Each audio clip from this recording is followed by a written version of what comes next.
So yun mga ka-streetwise 'no, so gagawin ko lang po ng content itong nag-iisang siyudad sa Laguna na hindi po nabigyan ng Seal of Good Governance ng DILG. Okay, so ito po request po kasi sa akin ito ng mga katropa ko po diyan sa poblasyon, diyan po sa Kabuyaw. Kasi ito kukuwento ko lang 'no kung bakit ko nagawa ng content ito. Request sa akin 'to, ng mga tropa ko diyan, eh. So nung bandang year 2004 ata yun 'no, o gano'n ata. 2004 matagal na 'no. So nagtrabaho po kasi ako diyan banda sa may Kabuyaw, 'di ba? So tumira po ako diyan ng mga 3 taon ata, okey. So eventually 'no, nung siyempre galing ako Maynila nito lang. So friend ko sa Facebook yung mga ibang tropa ko diyan sa Kabuyaw, then nakipag-meet ako sa kanila dun.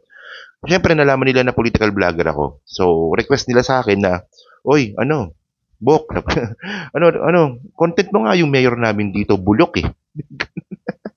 So sige, ito request niyo 'to, ano, pangalanan ko ba kayo? So sa pangalan na nagsisimula sa letter J at saka, B. Hindi kasi delikado, mga taga-Kabuyaw kasi sila, eh. Yan, ito yung request niyo sa'kin, gagawin ko na ng video 'to, okey. So mga kababayan, ito,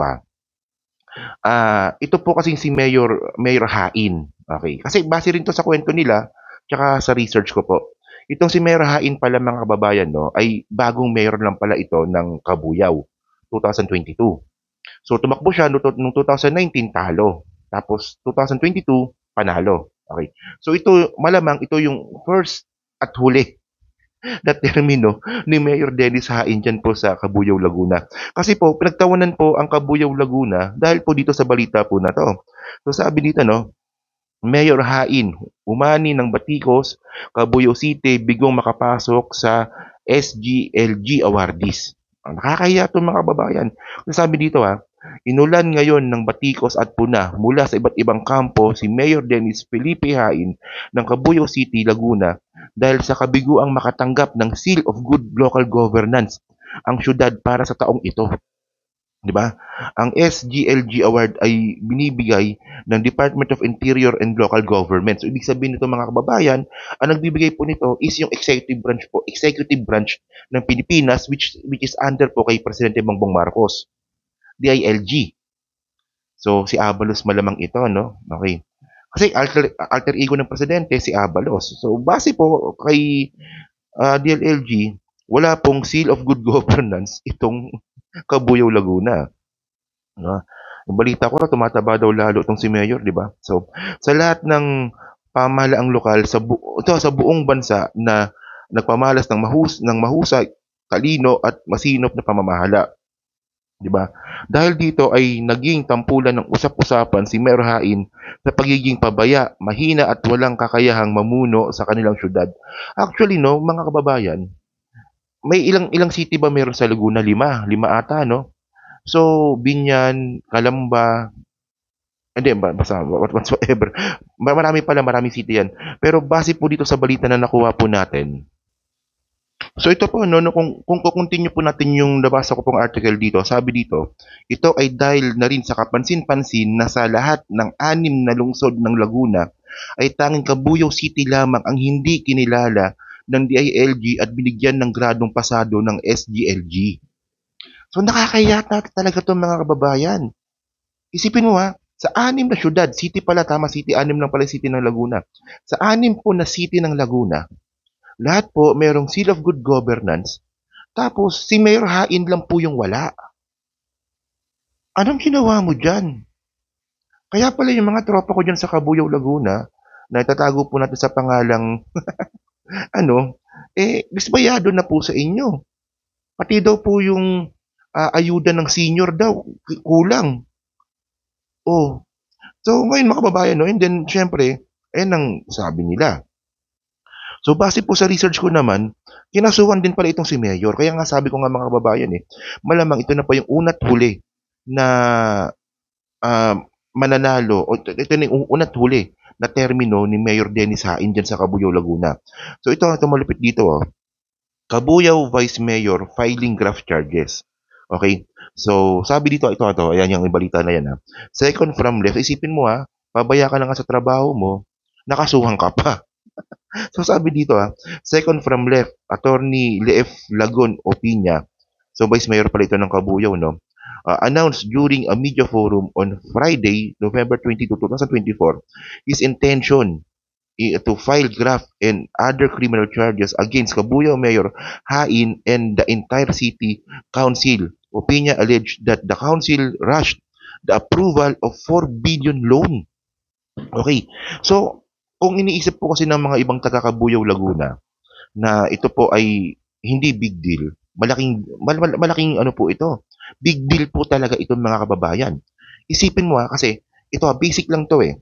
Para maaprubahan ang isang loan na sobrang laki, kailangan po diyan ng approval ng sangguniang lungsod na which is yung mga city councilor. At alam naman po natin mga kababayan, no, ito basic lang to eh. Pag utang ang isang syudad, dapat hindi po ito dapat sobra doon sa kinikita niya sa loob ng isang taon. So tandaan natin na 4 na bilyon po ang gustong utangin po ni Mayor Dennis Hain. Pero base po sa research ko po dito, saan na ba yun? Hanapin ko. So ito okay, ito. Ayan, ito. So Kabuyao, di ba? So sabi dito, Kabuyao is a growing manufacturing mega hub. Actually, no, nung pagpunta ko sa Kabuyao, ano naman, ang laki na rin po nang nagbago. 20 years ba naman eh, di ba? Pero yung mga tropa ko, mga loko-loko pa din. Uy, magtrabaho kayo ng maayos. Nang hindi umaasa sa libre. Walang ya kayo.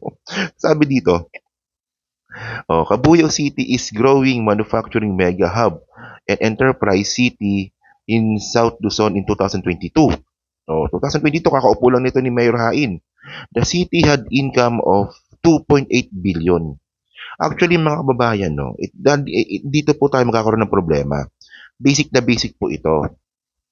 Kung 2 billion lang po ang kinikita po ng isang syudad, bakit ka uutang ng 4 na bilyon? So, ilang taon mo ito babayaran?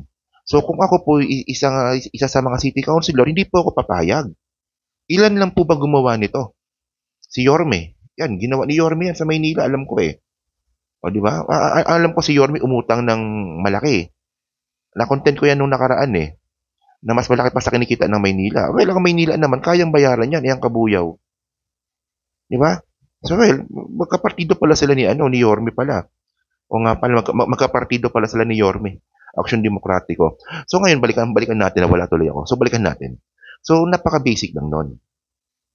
Kasi ang magiging problema dito mga kababayan, kapag ang isang LGU po ay umutang sa national government ng mas malaki pa po doon sa kinita ng isang syudad, ang problema dito is mababawasan po yung benepisyo na kukuha po at saka serbisyo na kukuha po ng mga taga-Kabuyao for these instances. So, syempre, imbis na continue lang po yung pagprogreso ng isang syudad, magkakaroon ngayon ng liabilities ito na unahin yung pagbabayad ng utang. So, pag umutang ka ng sobra doon sa kinita ng isang syudad, sigurado naman na merong maapektuhang parte ng serbisyo ng gobyerno.